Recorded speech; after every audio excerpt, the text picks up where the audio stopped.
Bom, estamos falando sobre oração, mas estamos seguindo o Sermão do Monte, uma série que estamos desde janeiro. E hoje eu te convido para o Mateus 6, a partir do versículo 9. O título dessa mensagem é A Oração. Não é só oração, é a oração. É a mesma coisa quando eu digo a Rebeca, a Roberta, o Maurício, a Ana. Eu estou dizendo a oração. Então tem um sentido de especificidade. Essa é específica. Essa tem um objetivo. Essa tem um fim, uma finalidade. Mateus 6, 9. Vocês orem assim: Pai nosso, que estás no céu, santificado seja o teu nome, venha o teu reino, seja feita a tua vontade, assim na terra como no céu. Dá-nos hoje o nosso pão de cada dia. Perdoa as nossas dívidas, assim como perdoamos aos nossos devedores, e não nos deixes cair em tentação, mas livra-nos do mal, porque teu é o reino, o poder e a glória para sempre. Amém. Na antiguidade, irmãos, as orações de um líder expressavam o que aquele líder acreditava sobre o mundo, sobre a vida dele, sobre a vida das pessoas, sobre como ele enxergava a vida a partir da sua própria vida. Quando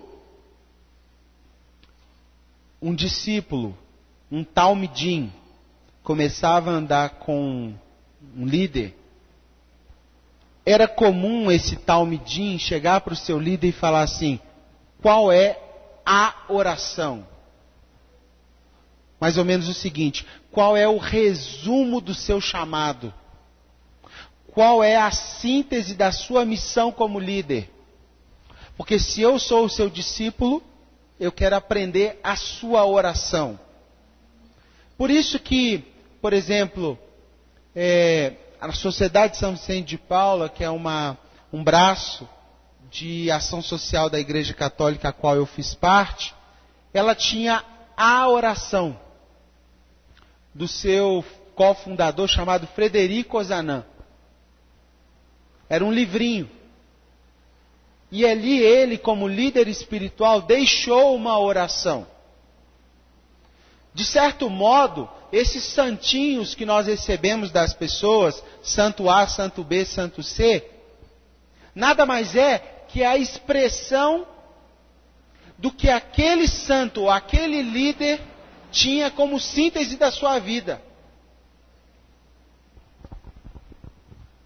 E aqui os discípulos apertam Jesus e falam: qual é a sua oração? Qual é a síntese da sua missão? Qual é o resumo do seu pensamento que você vai me transmitir? E Jesus não está transmitindo isso aqui para a multidão. Obviamente ele está transmitindo isso aos discípulos. Por quê? Porque ia precisar de uma certa maturidade, uma influência básica para que aquelas pessoas pudessem captar a informação. Havia inserido na oração de Jesus o que a teologia chama de transcendência e imanência. Transcender é tocar os céus e imanência é ser tocado pelos céus. Então a nossa oração, ela faz esse caminho. Nós tocamos e somos tocados. E Jesus está repartindo com seus discípulos a realidade que ele acreditava. Sublinho, dando uma ênfase à realidade celestial, ou seja, transcendência. O todo do Pai Nosso tem mais a ver com o céu do que da terra. E é simples o motivo, somos de lá. Viemos de lá e vamos para lá. A origem é lá. Pascal disse um dia que nós não somos seres humanos que temos uma experiência espiritual. Nós somos seres espirituais tendo uma experiência humana. E isso muda muita coisa. Porque se você é um ser humano buscando uma experiência espiritual, você é um imanente. Você é um religioso. Você é aquele que busca uma religar, uma ligação. Mas se você foi e será um ser espiritual, você é tocado por uma realidade espiritual. Há uma bússola dentro do seu coração que fica buscando esse sinal. Sabe quando você está num lugar e você já conectou alguma vez o seu telefone no Wi-Fi daquele lugar, e quando você chega perto, o seu telefone começa a procurar aquele sinal? É a pessoa espiritual que ela está tentando discernir coisas espirituais. E essa oração, irmãos, ela é composta por duas principais ações. A primeira, uma invocação. Esse nome tem sido muito utilizado por forças negativas, espirituais, mas invocar ou invocação é a base do Pai Nosso. É o exaltar, é o colocar no lugar mais alto, é o convidar, invocar. Pai Nosso que estás no céu. Estou invocando o nome dele.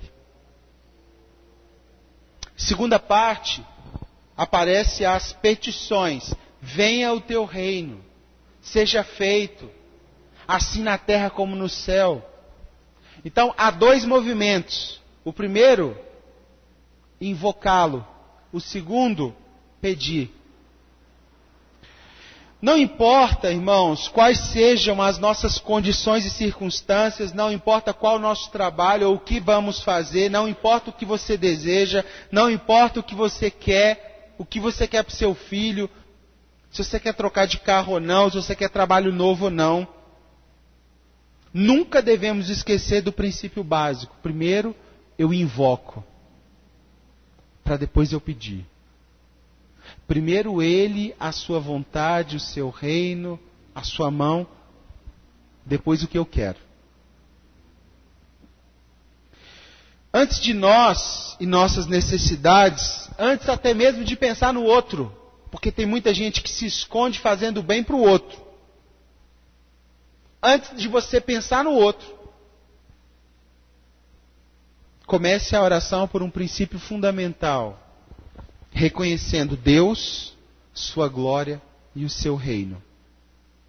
Toda vez que nós invertemos isso, nós demonstramos quem de fato adoramos. Um Deus à nossa imagem. Um Deus egocentrista. Um Deus segundo aquilo que eu quero. Então começamos assim. Pai, faz isso. Faz aquilo. Abençoa aqui. Desamarra ali. Liberta lá. E o Pai Nosso começa nos ensinando. Exalte-o. Coloque Deus em primeiro lugar.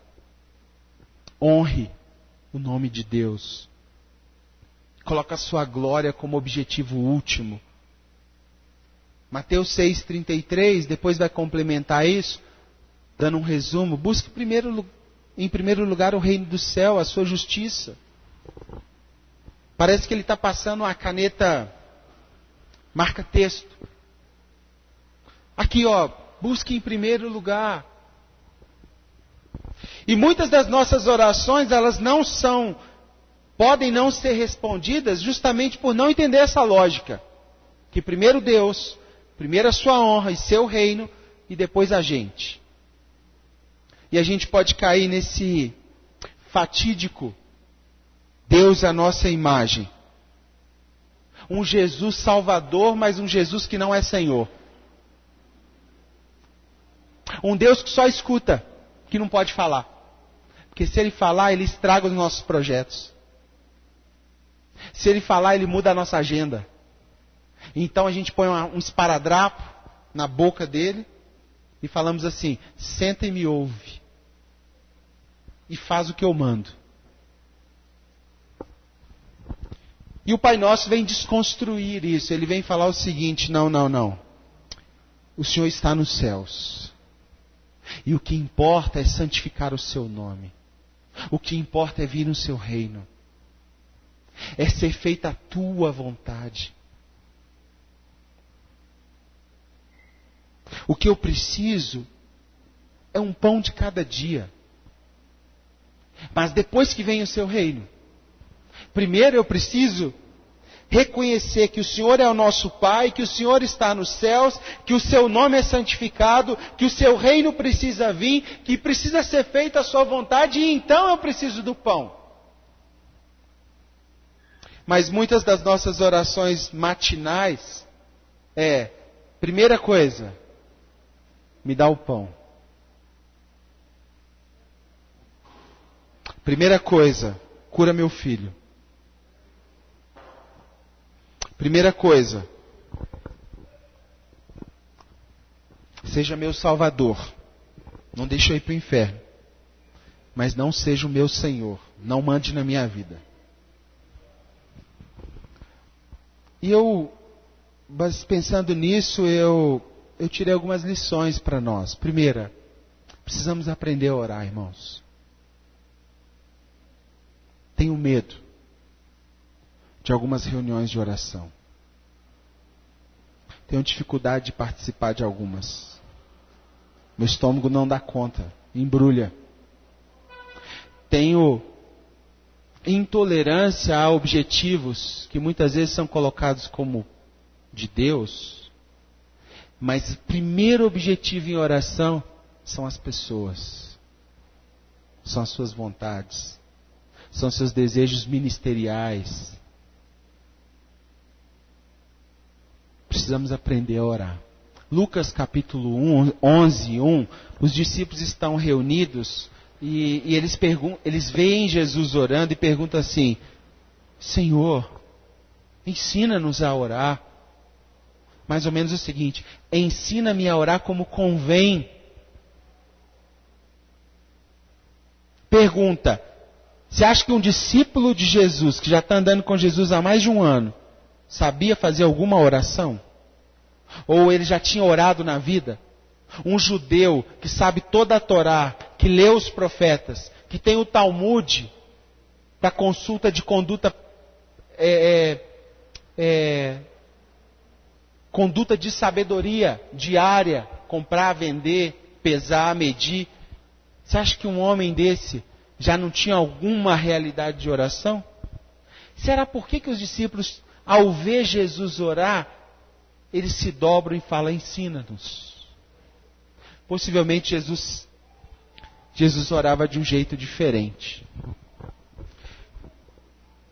Aqui está uma das nossas necessidades atuais: orar como convém.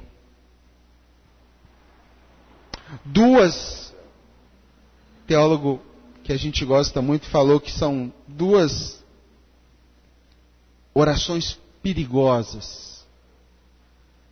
Sim, Senhor, e obrigado, Senhor.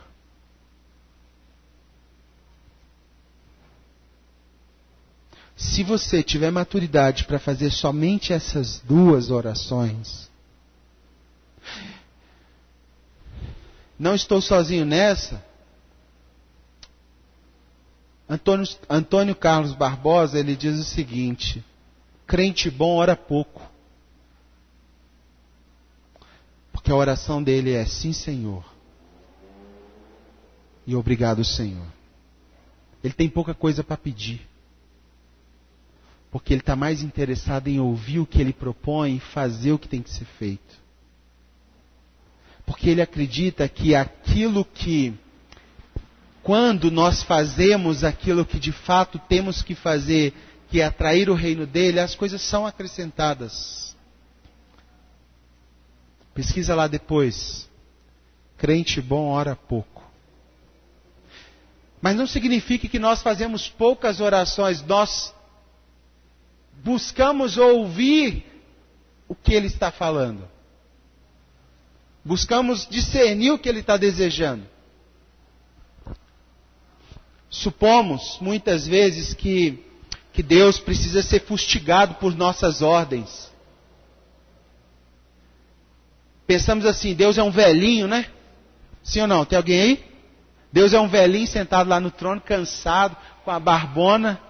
E a gente tem que chegar lá, ô velho, você esqueceu da Lídia? Você esqueceu disso? Você não está fazendo aquilo? Você não faz aquilo, você não... Chesterton disse uma frase muito interessante. Talvez Deus seja jovem e nós estamos ficando velhos demais. Deus é jovem, irmãos.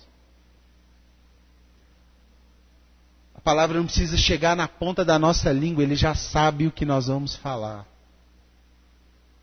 Inclusive, esse é o problema, Ele sabe o que nós não falamos, mas oramos. Porque orar não é falar. As principais orações que eu já fiz da minha vida, eu não conseguia pronunciar meia sílaba. Mas eram orações, eu tenho convicção, porque o Espírito veio e testificou que Ele estava ali. São aquelas que as nossas lágrimas vêm, que o nosso coração está apertado. É o nosso filho entrando para uma sala de cirurgia, e você com o coração ali, você não sabe o que mais falar. Mas algo está acontecendo, algo está sendo intercedido. São gemidos. Muitas vezes no joelho, quando ajoelhamos na nossa cama, começamos bem, né? Pai, exaltado seja o teu nome, venha o teu reino. Mais isso, mais isso, mais isso.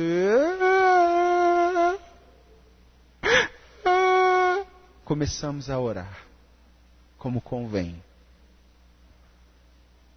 Porque são gemidos, são grunhidos. A palavra Abba, Pai, é uma expressão do filho que ainda não tem a formação primeira nas palavras, que se comunica com o seu pai com fome. Sabia disso?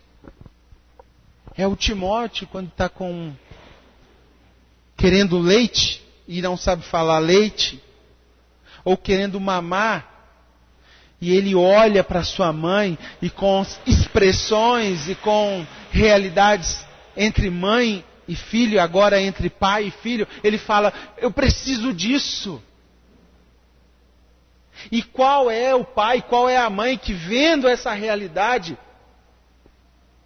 vendo um filho te pedir pão, ele vai dar pedra? Deu para entender?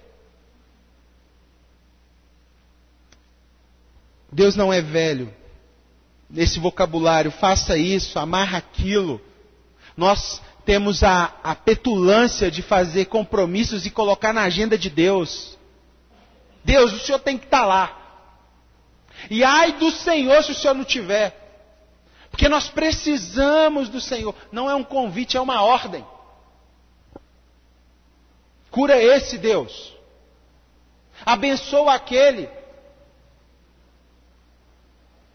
Irmãos, Deus não está parado. E a grande questão é que Deus pode estar fazendo coisas que nós não discernimos. Andando por lugares que nós desconhecemos e fazendo o que nós não queremos fazer. E é por isso que a gente não percebe Ele. Lembra daquela música Teu Rastro? Que eu já contei aqui algumas vezes, testemunho? Chegou o pregador internacionalmente conhecido na cidade lá, no vale lá, fundo da Bahia, no sertão da Bahia, achando que estava sendo o pregador da cidade, com a boa nova. Cheguei lá assim, estou levando Deus para lá.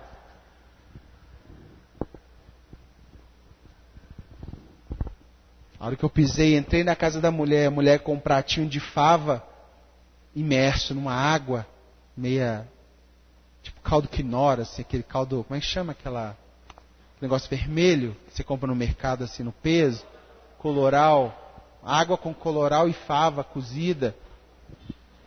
Que eu sentei na mesa, olhei nos olhos dela, o Senhor falou assim, está atrasado.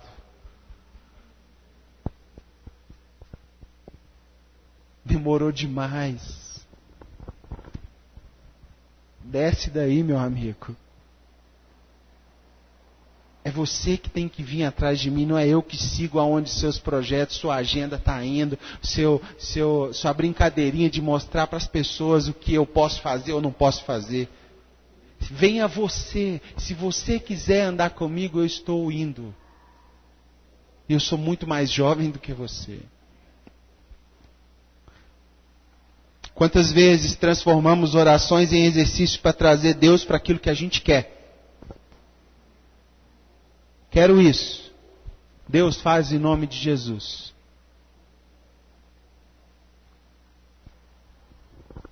Nossos interesses, nosso desejo de ação parte em primeiro lugar.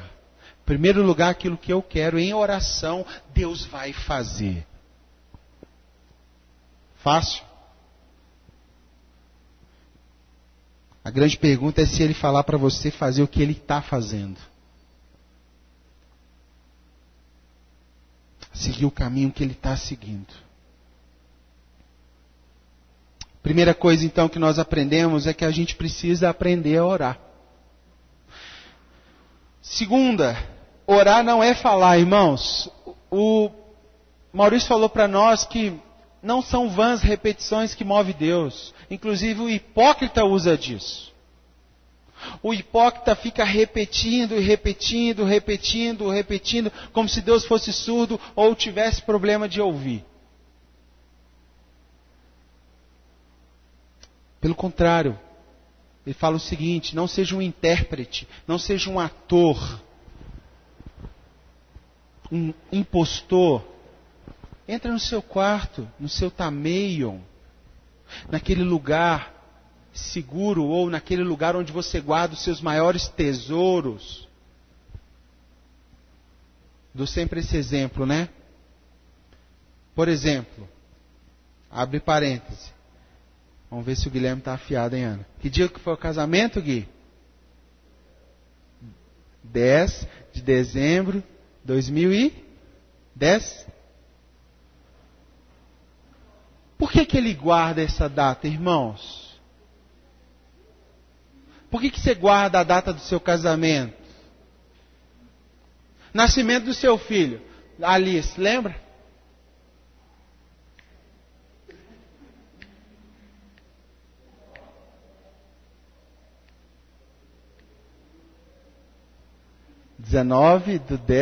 (9/10/2015).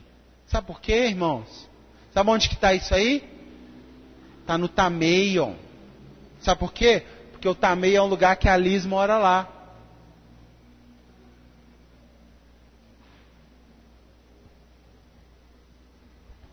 Entra nesse lugar onde as muitas vozes são caladas e aquilo que realmente importa na sua vida está ali dentro. E ali dentro você faça a oração. Em vez de você ficar falando um tanto de coisa vã, entra num lugar que tem importância para você, que tem a foto do seu filho, que tem a foto da sua casa, que tem a foto da sua família, que tem o projeto que Deus tem colocado no seu coração, mas você não tem capacidade para fazer, mas que você depende totalmente dele fazer para você fazer, e ora. Entra na câmara secreta. Tameion era aquele quartinho que os países afetados por guerra fazia embaixo da fundação da casa, entre os pilares dos tubulão, né, entre os pilares, se fazia um quarto de aço, para que caso os bombardeios aéreos explodissem a casa, as famílias pudessem se refugiar ali. O que tinha lá? Um pouco de comida, seus documentos, sua família, suas principais fotos.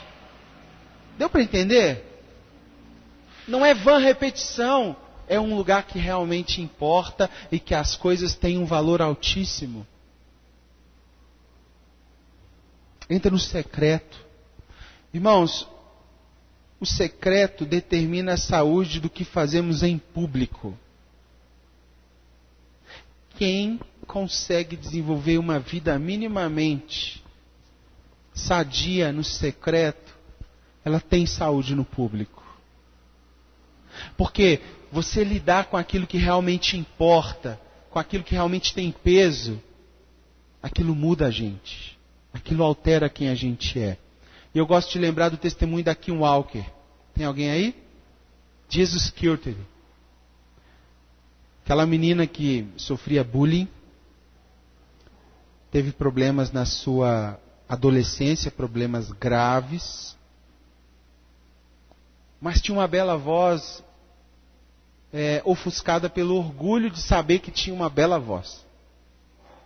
Então, ela nunca tinha oportunidades na igreja e ficava brava com isso. Por que ninguém deixa eu cantar? Essas bandinhas ruins para danar. Até que um dia ela ouviu o Espírito Santo chamando ela para um secreto, para um tameio. E ela foi para o secreto, fechou a porta e ficou 2 anos cultivando ela e o Senhor. O testemunho dela é muito bonito, depois se procura lá no YouTube. Como que o Senhor curou ela de tantos complexos nesse lugar, no quarto. E ali dentro, no quarto, irmãos, ela conta que a mãe dela chegava, batia na porta e falava assim: está na hora do almoço. Sai daí, menina, vai comer. E o Espírito falava assim: continua aqui comigo, mais um pouco. E mais um pouco. E aí uma amiga mandava mensagem: vamos sair com o pessoal da igreja. E o Espírito falava assim: ó, se você quiser ir tudo bem, mas volta rápido, para a gente continuar. E ela começou a viver isso durante 2 anos, e um dia ela chega no culto, e a voz que ia cantar no domingo faltou inesperadamente, e o pastor olha para ela, não sabe porquê, vira assim: ô minha irmã, você tem alguma coisa para compartilhar com a gente? Ela: eu acho que eu tenho. E ela conta que a hora que ela subiu no palco com o microfone na mão pela primeira vez, irmãos, naquela igreja, ela tremendo de medo porque não sabia o que ia cantar, nunca tinha tocado com aquelas pessoas. A hora que ela subiu, a imagem do palco enorme se transformou na imagem do quarto dela.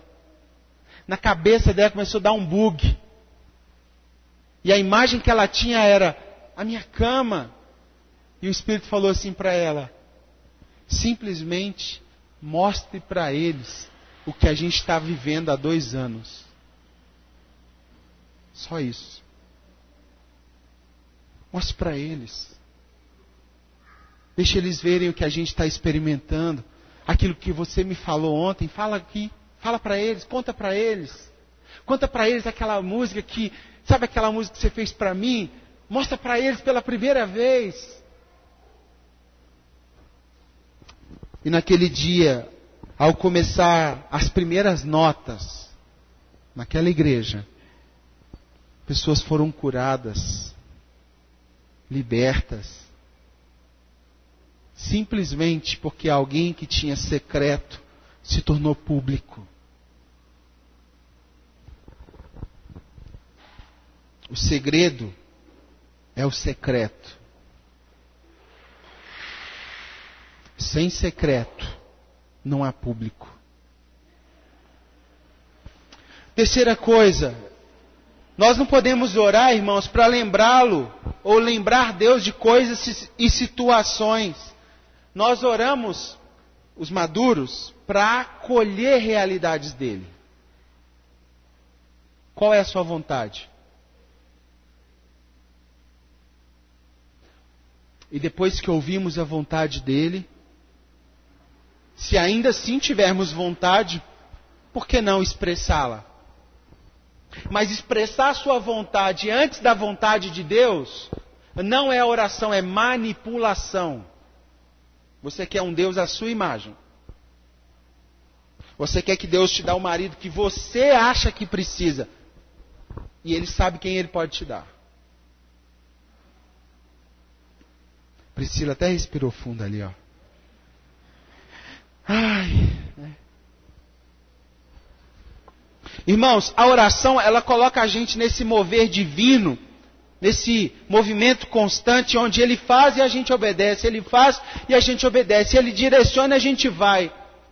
E à medida que a gente está indo, a gente não precisa nem lembrar Ele as coisas a respeito do que Ele precisa fazer na nossa vida, porque Ele sabe melhor do que ninguém quem eu sou, o que eu preciso, antes mesmo que eu tenha necessidade. Cuidado. Talvez as suas orações para lembrar Deus é porque você não está em caminho com Deus. E aí Ele não está podendo falar para você que Ele já sabe. Ele já sabe que você precisa. Sabe quando você está num trekking, na caminhada, e alguém está na sua frente, você precisa dar um recado? E você sai atrás gritando, fulano, fulano. Se você estivesse do lado, visse uma pedra junto. Vem aqui, Felipe. Eu já passei naquele caminho, sim. Deus sabe o caminho, tem uma pedra lá.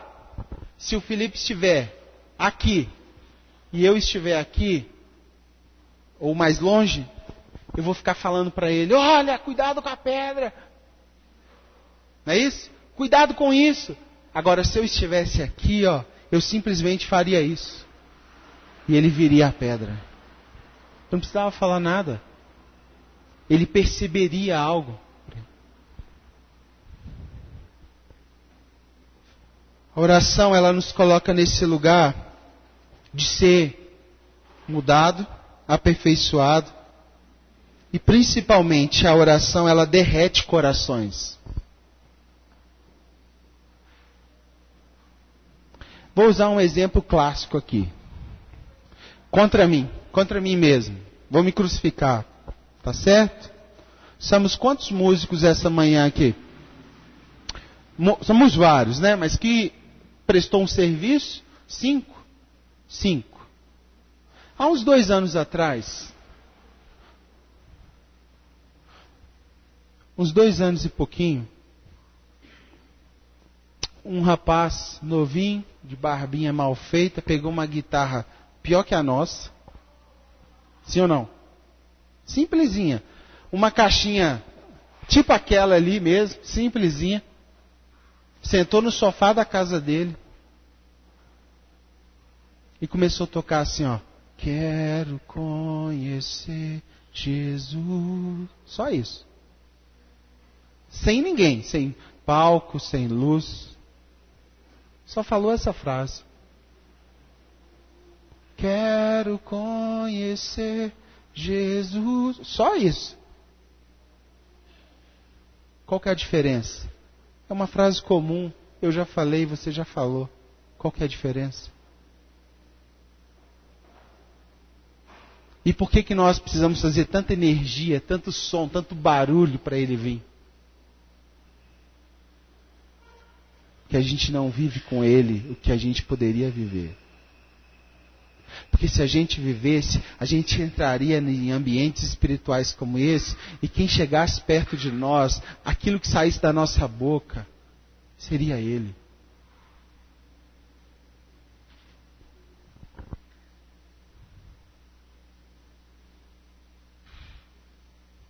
Placa na porta da igreja, campanha das 7 semanas da oração.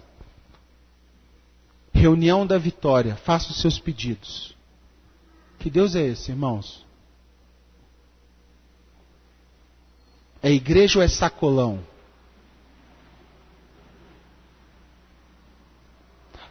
Essa pessoa que vai a esse local, ela parte do ponto que Deus é grande e Ele faz? Ou ela parte do ponto que Deus é grande e Ele faz o que ela quer que Ele faça? Ponto 4. Não oramos para obter tudo que desejamos. Abra sua Bíblia comigo, deixa eu te mostrar uma coisinha para você que gosta de ficar pedindo coisa para Deus. Mateus 4:8.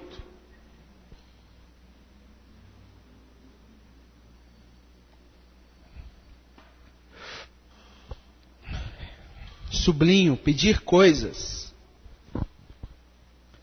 Mateus 4:8. Depois o diabo o levou a um monte muito alto e mostrou todos os reinos do mundo e o seu esplendor.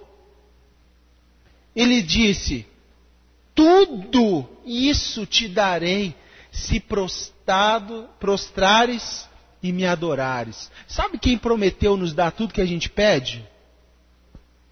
O diabo. Não é Deus não, querido. Jesus está lá no monte. Existe reinos ou existe um reino? Pergunta. No céu existe um reino. Na terra existe vários reinos dos homens. Satanás sobe, ele tem governo sobre o reino? Não. O que ele oferece? Aquilo que o homem pode comprar. Seu esplendor. E chega para Jesus e fala, se você me dobrar eu te dou. E muitas vezes a gente chega para orar para Jesus, fazendo pedidos como se Jesus fosse Satanás, que vai nos dar coisas.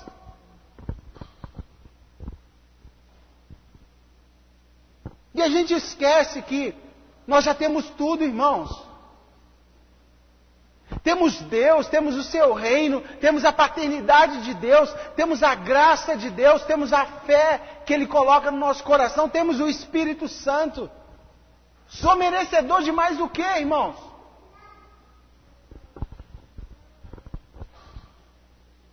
Guarde isso. A promessa de nos dar tudo que a gente deseja não veio de Deus, mas de Satanás. Pastor, mas e aquela listinha que eu tenho de oração? Continue. Só pergunta se Deus está antes de cada coisa que você quer. Pastor, mas e a minha esposa, mulher de Deus, que Ele me prometeu? Possivelmente Ele quer te dar. A questão é se você vai ser um homem de Deus. Porque Ele não vai estragar mais uma varoa. Ele não quer mais um divórcio. Não é isso?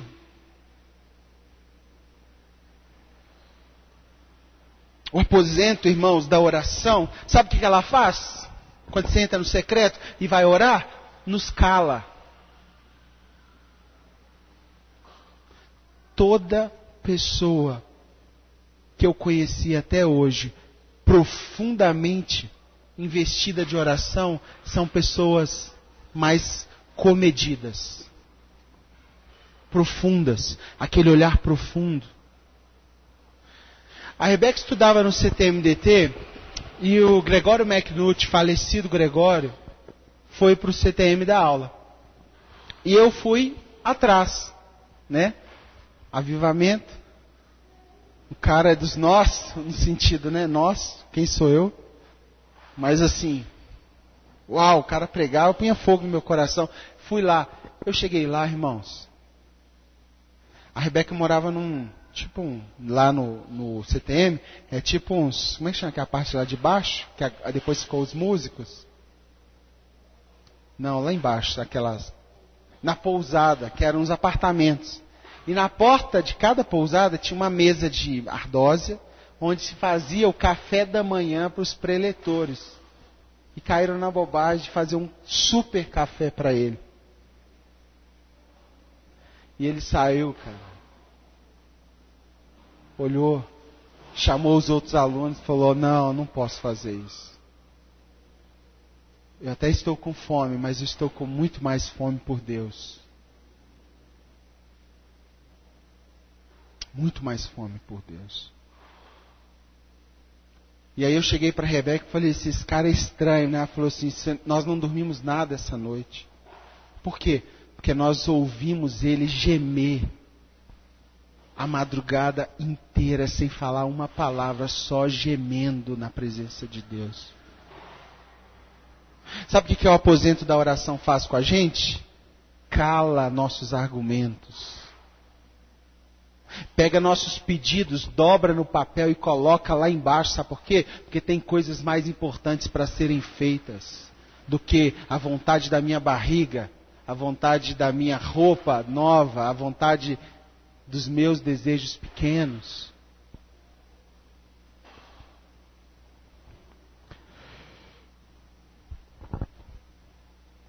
Cinco, precisamos aprender a pedir. Tem muita gente que usa esse texto aqui para combater o que eu estou pregando. João 14, 13. Abre lá comigo. Pastor, mas tudo que eu pedi em nome dele, ele não vai fazer? Sim ou não? Abre aí, João 14, 13. E eu farei o que vocês pedirem em meu nome, para que o Pai seja glorificado no Filho. Opa! Precisa de inteligência para ler a Bíblia, viu, irmãos? E eu farei o que vocês pedirem em meu nome, para que o Pai seja glorificado, não para que eu seja glorificado. Não para que eu seja atendido.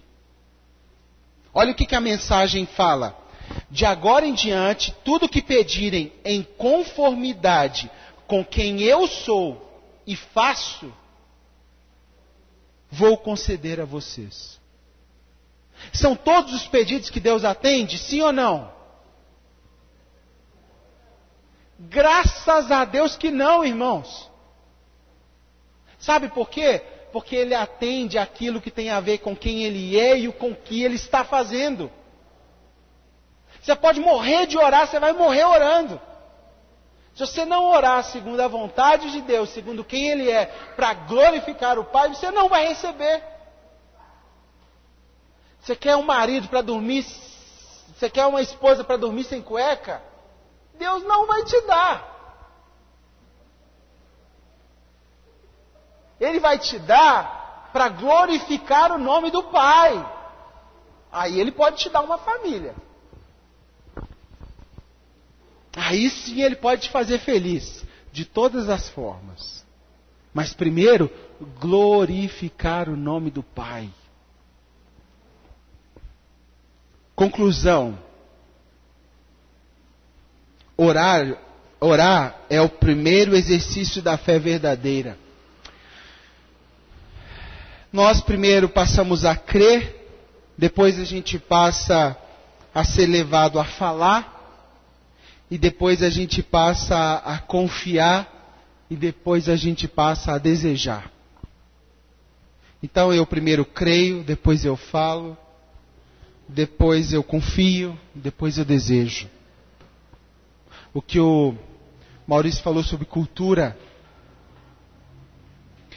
Eu acredito que grandes respostas de oração são frutos de grandes desejos de oração.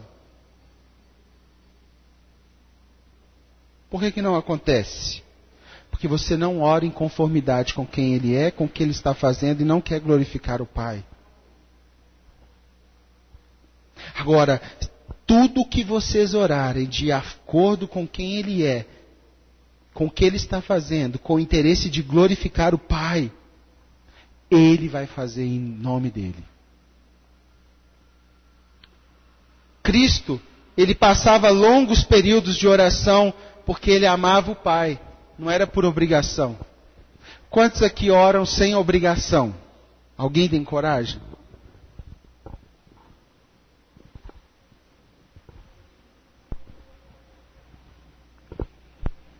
Oração, relacionamento. Você se relaciona intimamente quando você não tem vontade?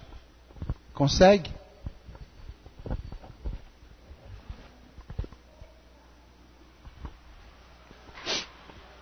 Sabe por que Cristo conseguia? Porque para Ele orar era um deleite. Era matar saudade.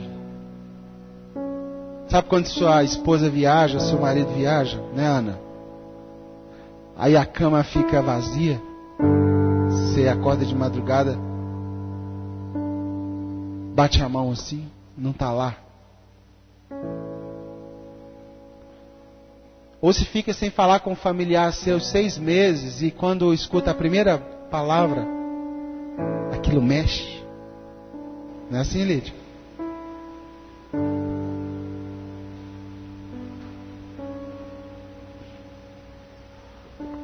A gente ora, irmãos, por dependência. A gente ora por gratidão, que a gente não merece. E aí sim nós podemos expor nossas necessidades. Mais ou menos o seguinte: Deus, passado o estágio de quem o Senhor é, glorificar o seu nome, eu sei que o Senhor já sabe, mas eu quero rasgar meu coração nas minhas necessidades. Eu sei que o Senhor já sabe, mas olha, eu estou aflito por isso. Eu tenho um sonho, se for da tua vontade, se for um sonho teu, eu tenho esse sonho. E eu vou insistir, eu vou bater, insistir com esse sonho, porque eu percebi que ele é um sonho teu.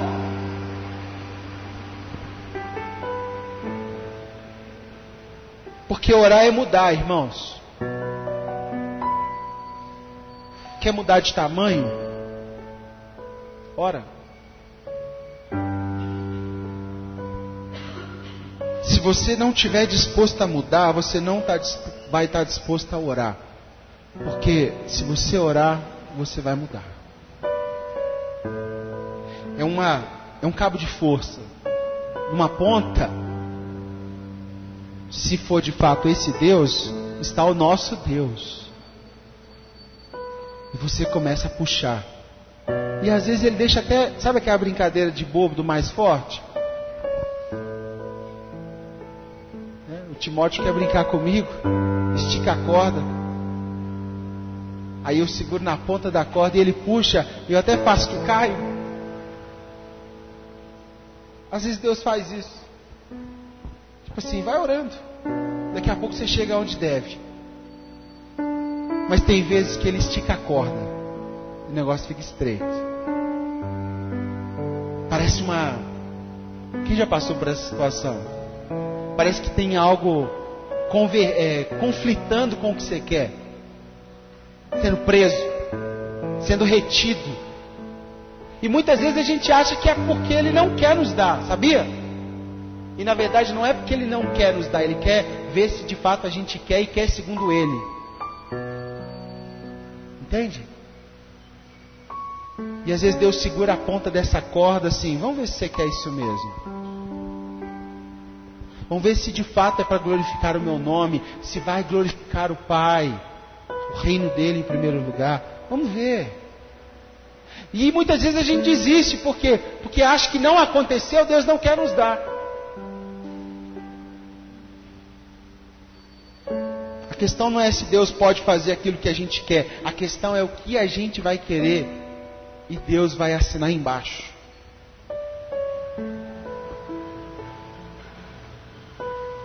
Para fechar, irmãos. Pastor, eu sou muito ansioso. A ansiedade me corrói. Acontece uma coisinha que isso me desestabiliza. Sabe por que isso acontece? Porque você não ora no secreto. Por quê? Porque a ansiedade e a oração é como o fogo e a água. Alguém já passou por essa experiência? Tem algo te afligindo, seu coração está apertado, parece que você vai morrer. E aí você não tem para onde ir, você não tem escape, você ajoelha e começa a orar. E aí vem aquilo e você começa a colocar para fora. E no final daquele dia, daquela oração, como é que está seu coração? Depois da visita dele, como é que fica seu coração? Aquilo é impossível para todo mundo. Aquilo é uma doença incurável para todo mundo. Mas tem uma coisa dentro de você que diz assim: é possível. Porque a nossa ansiedade se dobra segundo a oração devida. Por isso que Paulo fala: não andeis ansiosos por coisa alguma. Antes, ofereça suas orações, petições diante de Deus. Como é que ele termina? Alguém? E a shalom, e a paz de Deus, que excede todo entendimento, inunda o seu coração, o seu entendimento. Tem pessoas morrendo por causa de ansiedade, irmãos. Morrendo, tirando suas próprias vidas.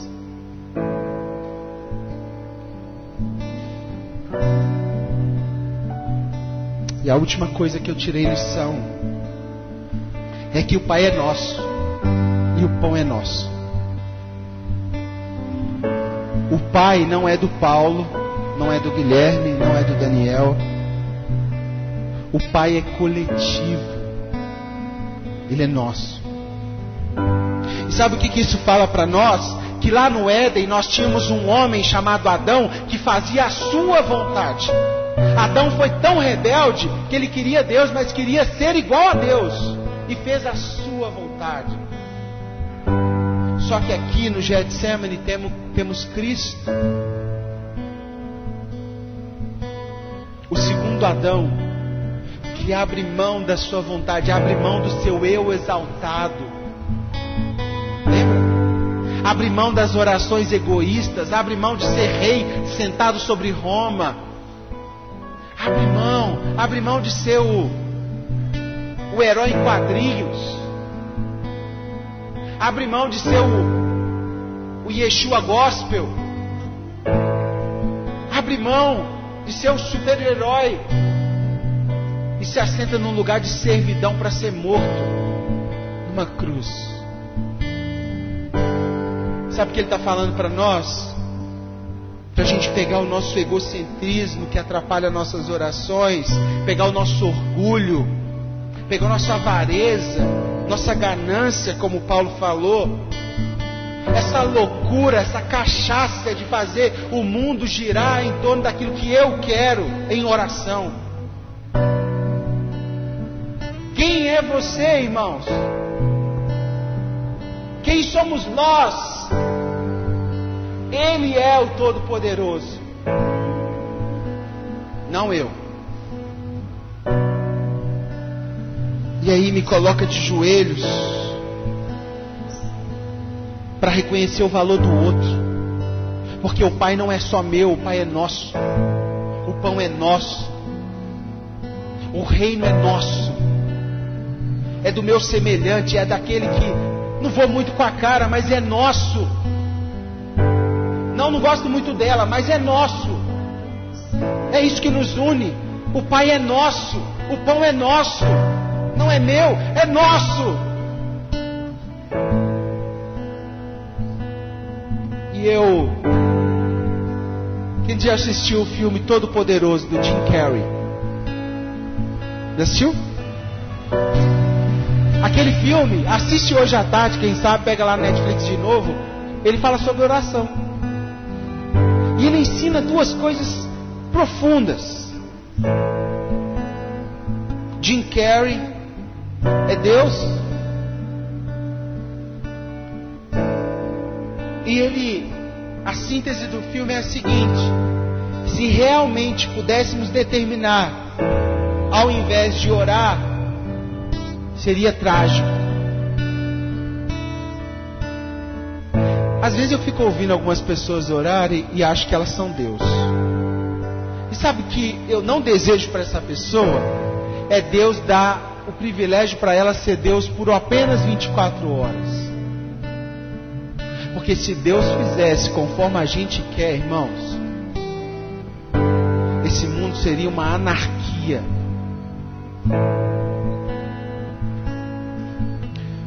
O personagem Bruce faz durante o filme todo orações que determinam o que Deus tinha que fazer.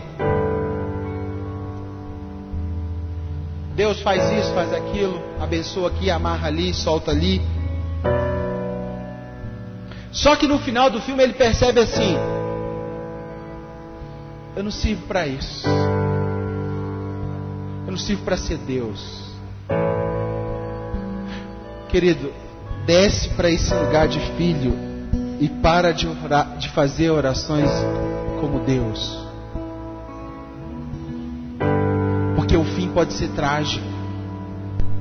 Segunda coisa, oração sem sinceridade não vale nada. No final do filme, o Jim Carrey, Deus chega para ele, tem um encontro com ele e fala assim: faz uma oração aí agora. Aí ele faz uma oração que ele achava bonita, bem feita. Deus olha para ele e fala assim: quer começar de novo? Vamos tirar essas palavras bonitas. Vamos pôr a vaidade do seu coração de querer ser Deus. Faz de novo. E então o Bruce faz uma oração sincera, sem enfeite, sem penduricalhos. E aí Deus, ao que ele termina, fala: essa sim. E como que eu queria terminar essa manhã de fraqueza, de apequenamento? Fomos colocados numa latinha, né? Sabe como é que eles destroem os carros lá nos Estados Unidos que não usa mais? Aquela máquina. Eu queria te convidar. Detalhe, entre parênteses. Sabe o que aconteceu com Jim Carrey? Talvez por experiência própria se converteu a Jesus. Está fazendo capelania em presídios, pregando o Evangelho de Jesus. Se afastou de Hollywood por causa das drogas. Se libertou das drogas. Procura lá, eu tenho aqui a reportagem. Não deu tempo de eu passar por ali. Sabe por quê? Porque talvez ele entendeu que ele não é todo poderoso. E eu queria te convidar a descer para esse lugar de ele é, eu não. Ele pode, eu não. O reino dele, não o meu. A vontade dele, não a minha. O reino e as suas consequências, e não o meu reino e as minhas consequências. Não é você e seus projetos no plano de Deus. Não. Não diga que eu não te avisei. Não vai dar certo. É os planos dele em nós. Sujeição e não controle. E eu queria te convidar a esse momento de fraqueza de forma diferente hoje. Esquece que você está entre amigos, vai ficar com vergonha de ver, está no celular. Esquece. Vamos nos ajoelhar em arrependimento das nossas orações. Vamos pedir para Ele nos ensinar a orar, irmãos, como convém. Mostra a sua fraqueza. Porque um soldado, quando está de joelhos, ele perdeu a guerra. Um soldado de joelho perdeu a guerra. Está morto. Só precisa de uma espada.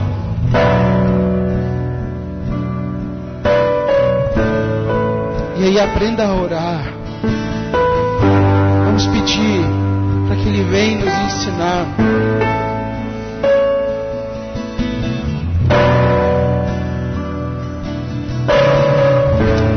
Espírito Santo. Espírito Santo, Espírito Santo.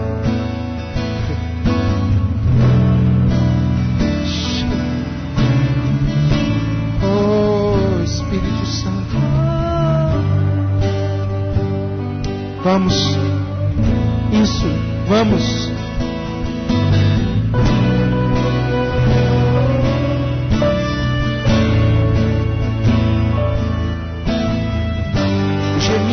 Grunhidos, lágrimas,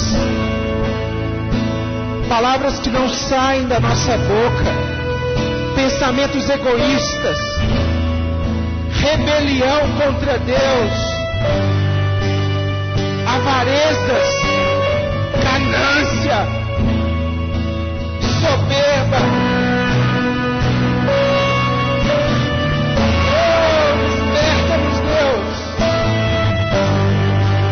Ensina-nos a orar, Senhor. Ensina-nos a orar como convém, Senhor. Ensina-nos a ser homens e mulheres que têm coragem de dizer: venha o teu reino.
de verdadeiro um homem,